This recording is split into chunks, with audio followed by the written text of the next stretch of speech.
اللهم صل على محمد وعلى آل محمد كما صليت على إبراهيم وعلى آل إبراهيم إنك حميد مجيد.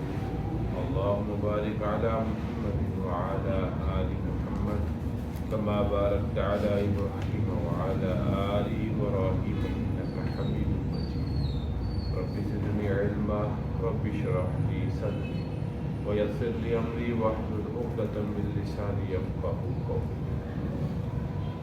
سورہ تکویر ہے اور اس سورہ مبارکہ کا دوسرا حصہ آیت نمبر 14 کے بعد آیت نمبر 14 تک اللہ رب العزت نے قیامت کے حالات اور اس کے بعد جہنم اور جنت کا تذکرہ فرمایا ہے.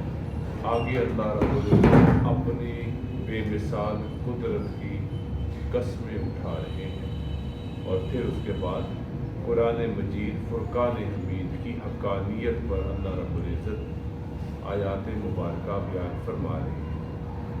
آیت مبارکہ ہے آیت نمبر 15. فلا اقسم بالخنس الجوار الخنس. اس میں اللہ تعالیٰ ستاروں کی قسم اٹھا رہے ہیں. یہ پورا کائنات کا جو نظام ہے اس میں نظام شمسی کو ایک بنیادی حیثیت حاصل ہے اور اسی نظام شمسی میں مرکزی سورج ہے اور جہاں ہم رہتے اور بستے ہیں وہ ایک سیارہ ہے جو زمین کہلاتا ہے. ان دو آیتوں میں اللہ تعالیٰ مخصوص ستاروں کی قسم اٹھا رہے ہیں. فلا اقسم بالخنس، بس میں قسم کھاتا ہوں پیچھے ہٹنے والے سیدھے چلنے والے، الجوار الخنس اور غائب ہو جانے والے ستاروں کی. یہاں پر 3 خوبیوں والے ستاروں کا تذکرہ ہوا. پہلے وہ ستارے ہیں جو پیچھے ہٹنے والے ہیں، سیدھے چلنے والے. آسمان پر اگر آپ نظر لگائیں تو آپ کو نظر آئے گا آسمان ستاروں سے بھرا ہوا ہے اور ستاروں کی چال اور ان کی حالت یہ ہے کہ کبھی یہ مشرق سے مغرب کی طرف چلتے ہیں اور کبھی یہ مغرب سے مشرق کی طرف چلتے ہوئے دکھائی دیتے ہیں. یہ ہے ان کا پیچھے ہٹنا اور سیدھا چلنا. کبھی ان کی چال الٹی ہوتی ہے اور کبھی ان کی چال سیدھی ہوتی ہے. اور الجوار الخنسی، کبھی یہ ستارے نظر آتے ہیں اور کبھی یہ آنکھوں سے اوجھل ہو جاتے ہیں. اللہ تعالیٰ اپنی بے مثال قدرت کی نشانیوں میں سے ستاروں کی قسم اٹھا رہے ہیں. فلا اقسم بالخنس الجوار الخنس، بس میں قسم کھاتا ہوں پیچھے ہٹنے والے یعنی الٹی چال چلنے والے، سیدھی چال چلنے والے یعنی سیدھے طریقے پہ اپنے راستے پہ چلنے والے، غائب ہو جانے والے ستارے جو کبھی آنکھوں کے سامنے ہوتے ہیں کبھی اوجھل ہوتے ہیں. پھر اللہ رب العزت آگے ایک اور قسم اٹھا رہی ہے. واللیل اذا عسعس، اور قسم ہے رات کی جب وہ جانے لگے. جب رات ختم ہو رہی ہو تو پھر اجالے کی ابتدا ہوتی ہے، اندھیرا چھٹ جاتا ہے اور اللہ تعالیٰ اس وقت کی قسم اٹھا رہے ہیں. اور اگلی آیت میں والصبح اذا تنفس، اور قسم ہے صبح کی جب وہ آنے لگے. صبح کو جو ہے وہ سانس، تنفس کہتے ہیں سانس لینا. جب صبح ہوتی ہے تو پھر آسمان کے کناروں پر اور اس کے اطراف پر روشنی پھیلنی شروع ہو جاتی ہے اور یہاں اس سے مراد دیا گیا ہے صبح کا سانس لینا، صبح کا آنا. والصبح اذا تنفس. اللہ رب العزت یہاں پر 4 آیتوں میں قسمیں اٹھانے کے بعد فرماتے ہیں انہ لقول رسول کریم، بے شک یہ قرآن ایک معزز رسول کا لایا ہوا ہے. اچھا، یہاں سے کون مراد ہے؟ حضرت جبرائیل علیہ السلام، جن کے ذریعے سے اللہ تعالیٰ قرآن مجید کو اپنے محبوب حبیب پیغمبر صلی اللہ علیہ وآلہ وسلم خاتم النبیین پر نازل فرماتے تھے. یہ اسی کی طرف اشارہ ہے. انہو بے شک یہ قرآن لقول رسول کریم عزت والے معزز پیغمبر یعنی رسول پیغمبر قاصد کا لایا ہوا ہے. مراد ہے حضرت جبرائیل. ذی قوت عند ذی العرش مکین جو بڑا طاقتور ہے عرش کے مالک کے نزدیک بڑے رتبے والا. یعنی حضرت جبرائیل کی خوبیوں کو ان کی صفات کو بیان کیا جا رہا ہے کہ ذی قوت بڑا طاقتور. ایک حدیث مبارکہ ہے حضور اکرم صلی اللہ علیہ وآلہ وسلم نے جبرائیل امین سے ان کی طاقت اور قوت کے بارے میں پوچھا تو آپ نے جواب میں یہ عرض کیا کہ میری قوت و طاقت کا اندازہ آپ اس سے لگا لیں کہ میں نے قوم لوط کی 6 بستیوں کو اپنے پر کے معمولی حصے سے اٹھایا تھا اور زمین پہ دے مارا تھا.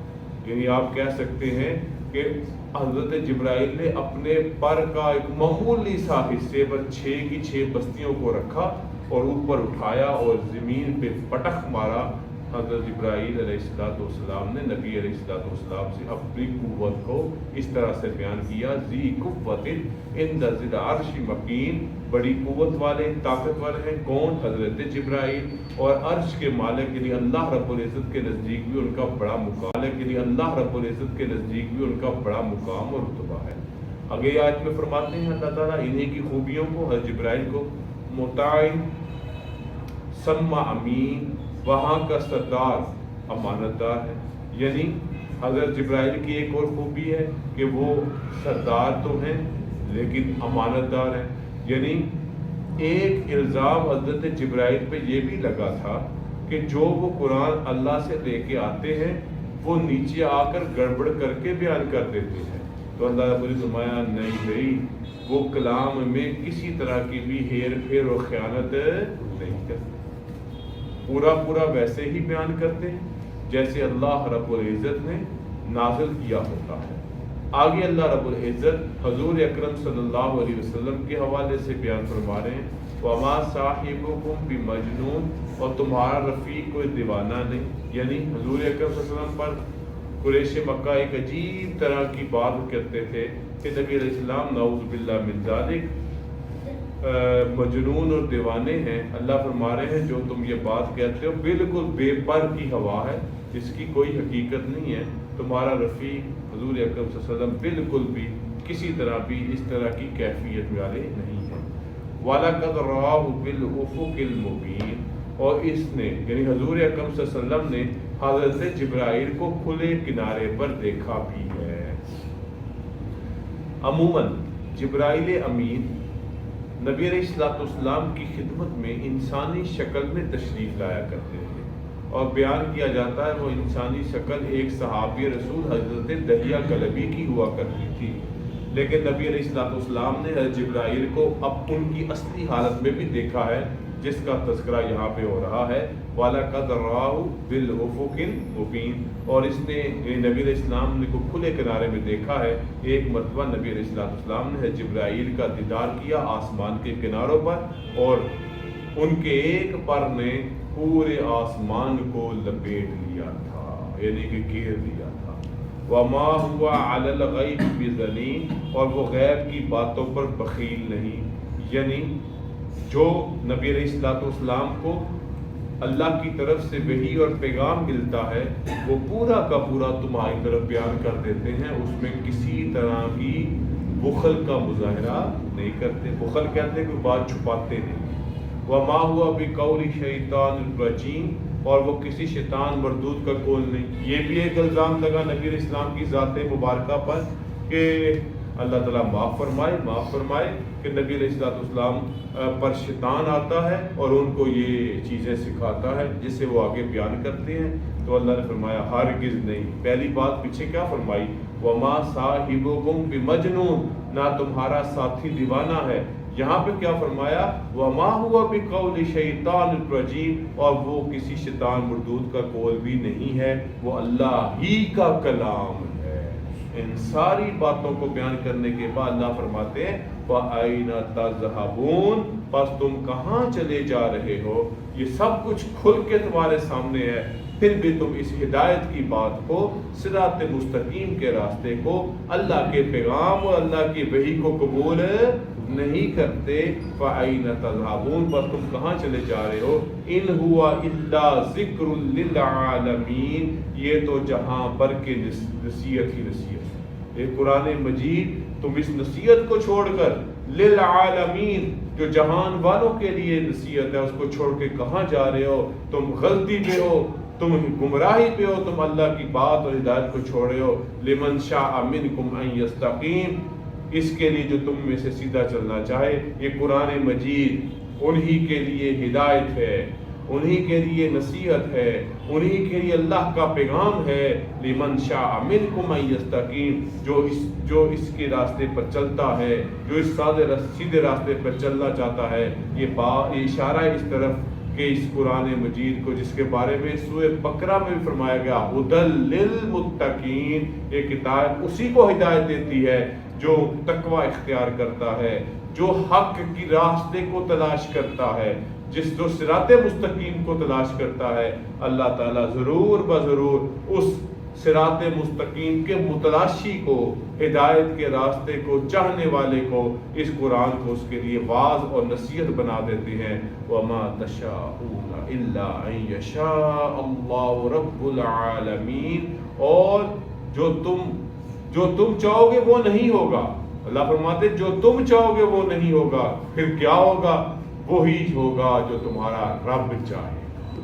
وما تشاءون، اور جو تم چاہو گے وہ نہیں، الا ان یشاء اللہ، مگر وہی ہوگا جو اللہ چاہتا ہے۔ کیسا اللہ؟ رب العالمین، جو تمام جہانوں کا۔ تو یہ سورہ تکویر ہے۔ پہلے حصے میں اللہ نے قیامت کا تذکرہ فرمایا، جنت و جہنم کا تذکرہ فرمایا، پھر اپنی عظیم قدرتوں کا تذکرہ فرما کر قرآن مجید کی حقانیت اور اس کی طرف دعوت کے پیغام کو بیان کیا۔ اللہ تعالی ہمیں قرآن مجید کی حقیقی دعوت کو سمجھ کر اور اس پر عمل کرنے کی توفیق عطا فرمائے۔ وآخر دعوانا ان الحمد للہ رب العالمین، الحمد للہ رب العالمین، والصلاة والسلام علی رسولہ الکریم۔ ربنا آتنا فی الدنیا حسنۃ وفی الآخرۃ حسنۃ وقنا عذاب النار، ربنا لا تزغ قلوبنا بعد إذ هديتنا وهب لنا من لدنك رحمة إنك أنت الوهاب، ربنا اغفر لنا من كل ذنوب من السماء والأرض، ربنا اغفر لنا